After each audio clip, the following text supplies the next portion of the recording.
네, 2부 뉴스 시작하겠습니다. 이소희 씨. 네, 2부 뉴스 시작합니다. 브라질이 방만한 연금 운용으로 경제 위기를 증폭시키고 있습니다. 현재 브라질은 60, 70대 은퇴 남성과 결혼하는 젊은 여성도 남편 사망 후에 연금을 받을 수 있습니다. 또 군인의 딸도 부친 사망 후에 연금 수령이 가능해 이 같은 유족연금의 규모는 GDP의 3%에 달해 선진국의 3배 수준입니다. 브라질 역시 저출산 고령화가 진행되면서 연금 재원은 갈수록 줄어들고 있습니다.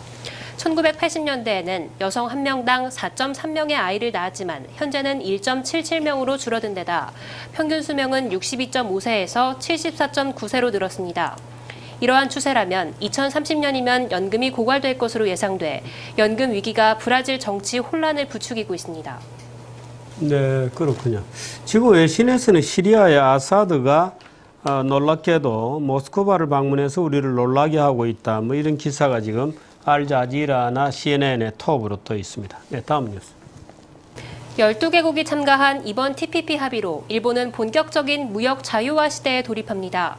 일본 TPP 담당상은 일본 전 품목의 관세 철폐율은 95%에 달한다고 밝혔는데 이는 일본이 지금까지 맺은 협정 중 최고의 관세 철폐율입니다. 특히 농산품은 쌀과 쇠고기 등을 제외한 80%의 품목에서 관세가 없어지고 이에 따라 일본 소비자 역시 식품 가격 하락 등 혜택을 누리게 됐습니다. 12개국이 참여해 거대한 경제권을 이룬 이번 협정을 통해 일본은 성장력을 더욱 높이게 됐습니다. 네, 이건 제가 조금 해설이 필요한 것 같은데요. 전 품목의 관세 철폐율 95%, 이걸 보통 자유화율이다 이렇게 부르기도 합니다. 자유화율이다 이렇게 부르기도 하는데요. 한미 FTA는 농산품은 아예 이제 빼고요. 쌀 같은 거는 일부 이제 양업 품목이 아닌 건 아예 빼고 양업 품목 중에 자유화율 이렇게 계산을 하는데 한미 FTA는 굉장히 수준이 높습니다. 그러니까 품목수에서는 98.3%가 개방이 되고 금액으로는 97.4%가 개방이 되었습니다. 품목수로 98%, 수입액 기준으로는 97.4%. 미국 측에서 보면 미국 시장의 품목수는 99.2%가 열렸고 수입액 기준으로는 거의 100%가 다 열렸습니다. 근데 이번에 이제 TPP가 일본 측으로 볼 때 일본 측의 95%가 열리고 금액 기준으로는 95% 품목수 기준입니다. 95%가 열리고 농산물은 80%가 열렸다 이렇게 되어 있는데 지금 이 한중 FTA로 놓고 보면 이게 뭐 기준을 어떻게 잡느냐에 따라서 비율이 굉장히 달라집니다만은 금액 기준으로는 개방률이 40%밖에 안 됩니다. 품목수 기준으로도 70%밖에 안 됩니다. 근데 이게 95%까지 높아져 있죠. 근데 우리가 미국하고 할 때는 98%까지 갔는데 우리가 일본하고 예를 들어서 TPP에 들어갈 때 같은 개방도를 가질 수 있을 거냐 하는 것은 굉장히 논란이 됩니다. 그래서 아마 지금 일본 경제신문에 오늘 아침에 이게 이제 오늘 아침에 발표된 건데요. 한번 보도록 하겠습니다. 이 농산품의 80%가 국제 경쟁을 하게 되었다고 크게 적고 있고요. 그 다음 여기가 이제 TPP 관세 철폐의 전모를 발표했다. 전모를 발표했다. 전체 내용을. 자유화율이 최고 95%까지 간다 하고 이제 이게는 그 전까지 일본이 체결해 왔던 각종 경제 협력에서 싱가포르, 브루네이, 몽골, 스위스, 멕시코, 인도 등등과 관세 개방률입니다. 그런데 이번에 TPP는 굉장히 높아진 거죠. 굉장히 높아진 겁니다. 그러니까 일본이 아마 깜짝 놀랐을 텐데요. TPP는 일본으로서 그동안에 일본이 체결했던 다른 FTA보다 훨씬 높은 수준의 TPP가 체결이 된 겁니다. 그러니까 일본에서는 굉장히 이 기사를, 이런 사실을 이렇게 크게 쓸만한 놀라운 일이 되었습니다. 근데 우리가 이제 TPP에 들어가게 될 경우에는 이제 개별 국가들하고 다 이제 협상을 해서 또 이제 그 만족을 시켜야 됩니다. 만족을 시켜야 되기 때문에 그 과정에서 아마 우리 개방률은 필연적으로 높아지게 됩니다. 왜냐하면 많이 요구하는, 별로 요구하지 않는 국가도 있습니다만 많이 요구하는 국가들이 있기 때문에. 그래서 필연적으로 그 개방률이 높아지게 되면서 아마 국내에서는 굉장히 논란이 생길 수도 있습니다. 그러니까 우리가 TPP에 가입하게 될 경우에 장애물이 크게 두 가지입니다. 하나는 남진화해 문제가 있고요. 하나는 높은 개방률입니다. 지금 한중 FTA 같은 경우는 우리나라 농업 보호를 위해서 공산품 시장도 거의 열지를 않았습니다. 그러니까 조금 고급품 시장에 대해서는 거의 열지를 않았습니다. 그러니까 개방률이 분복수로 70%, 금액 기준으로는 40%밖에 안 되거든요. 근데 왜냐하면 40%밖에 안 되는 건 농업을 보호하기 위해서 그렇습니다. 농업은 거의 전부를 뭐 다 아예 제시켜버렸으니까. 근데 이번에 이제 국회에서는 농업 한중 FTA 농민들을 보상하라 이러는데 한중 FTA는 농업 피해라는 것 자체가 없습니다. 오히려 농업을 보호하려고 공업이 개방 안 했으니까 보호를 받아야 되면 공업이 보호를 받아야 되죠. 근데 국회에서는 무시한 얘기를 하고 있습니다만은 TPP는 그 개방 수준이 굉장히 높기 때문에 아마 국내 항구에서 나중에 따라가려면 아마 상당히 버겁지 않을까. 저는 그런 생각을 좀 해봤습니다. 네, 다음. 한국과 일본의 자원 외교가 극심한 대조를 보이고 있습니다.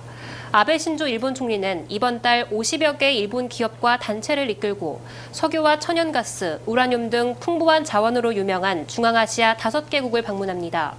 이를 뒷받침하기 위해 일본 경제산업성은 2016년 회계연도에 해외 석유 개발 지원 예산으로 사상 최대인 748억 엔, 우리 돈 약 7천억 원을 책정했습니다.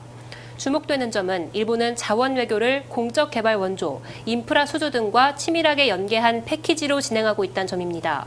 반면 일본과 마찬가지로 해외 에너지 의존도가 높은 우리나라는 분위기가 정반대인 상황입니다. 박근혜 정부가 들어서자마자 에너지 자원 공기업에 대한 대대적인 감사와 검찰 수사로 해외 자원 사업은 거의 초토화됐고 고유가 시대에 사들인 유전 등을 유가가 떨어지는 상황에 금 매물로 내놓고 있습니다. 네, 나중에 언젠가는 벌 받을 겁니다. 시장의 보복을 반드시 받게 되어 있습니다. 그런 측면에서 우리 정부의 관계자들도 또 국회도 정신을 좀 차려주시기를 간곡히 부탁드립니다. 네, 다음. 일본이 국가 전략 특군에 증가하는 외국인 수요에 대비해 민박과 자가용 등 영업 규제 완화를 하고 있습니다. 아베 총리는 특구 자문회의에서 외국인 관광객 확대를 위한 규제 완화를 지시하며 특군의 민박 인정 요건을 완화하고 자가용을 이용한 영업이 가능하도록 했습니다. 또 공항 입국 자동화 게이트를 지방 공항에도 도입해 입국 심사 대기 시간을 단축하는 등 특구법 제정안을 제출하고 내년 사업화할 계획입니다. 네, 뉴스는 여기까지죠? 네, 그렇습니다. 네, 고맙습니다. 오늘 아침에 그 몇 가지 중요한 뉴스 중에 이제 캐나다 뉴스가 오늘 아주 굉장히 많았습니다. 캐나다 뉴스가 그 트디토인가요? 쥐스팽 트디토 43살짜리 총리 뉴스가 지금 뭐 외신은 거의 도배질입니다. 법인세를 14에서 15로 1% 정도 올리겠다 이렇게 되어 있고요. 근데 오히려 이제 중도 좌다 이렇게 되어 있습니다. 그래서 TPP도 좀 들여다보겠다 이렇게 되어 있었는데 오늘 아침에 오바마하고 트위도가 새 총리가 이제 전화를 해서 좋은 말은 했습니다. 빨리 TPP를 빨리 확정을 짓자 이렇게 좋은 말은 했습니다만은 아마 약간 걸림돌이 있을 것 같고 중동의 캐나다가 군대를 파견하는 것은 돌리겠다 이렇게 얘기를 했습니다. 지금 그 오바마도 원래 이라크나 이런 데서 이제 아프간 이런 데서 쭉 발을 빼려고 하다가 중동 정세가 복잡해지면서 일단 현 위치에 머문다 이렇게 급선회를 했는데 이 캐나다는 어떻게 할지 모르겠습니다. 캐나다는 리버럴 정당인데요. 리버럴이라는 것은 자유주의가 아닙니다. 리버럴이라는 것은 소위 서구에서는 이게 이제 진보 좌파입니다. 리버럴이라는 게.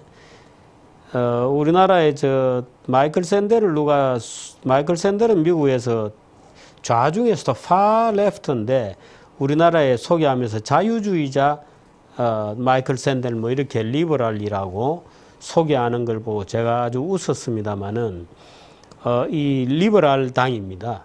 그래서 중도 좌로 되어 있는 당인데 지금 그동안에 우파가 9년 집권했고 이번에 이제 좌파가 근데 이 캐나다도 지금 경제가 굉장히 안 좋죠. 그 캐나다도 자원부국이기 때문에 경제가 굉장히 쇼크를 받았는데 그것을 캐나다 국민들은 정권 교체로 중도 좌의 정책으로 한번 뛰어넘을 수 있지 않나 하는 이제 일말의 기대를 걸고 젊은 정치 지도자를 선택을 했습니다.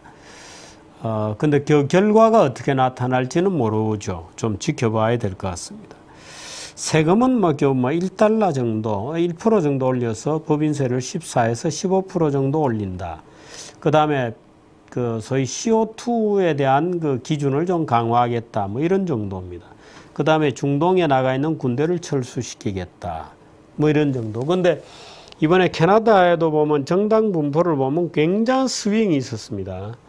그러니까 보수가 압도적으로 있다가 이번에는 완전히 왼쪽으로 터닝을 해서 국민들이 완전히 왼쪽으로 기울어서 이번에는 이 리버럴 당이 압승을 해버리는 이런 거 이제 좌우의 스윙 현상이 나타났습니다. 그 사실 민주국가에서 이런 스윙이 크게 나타나는 것은 썩 좋은 현상은 아닙니다.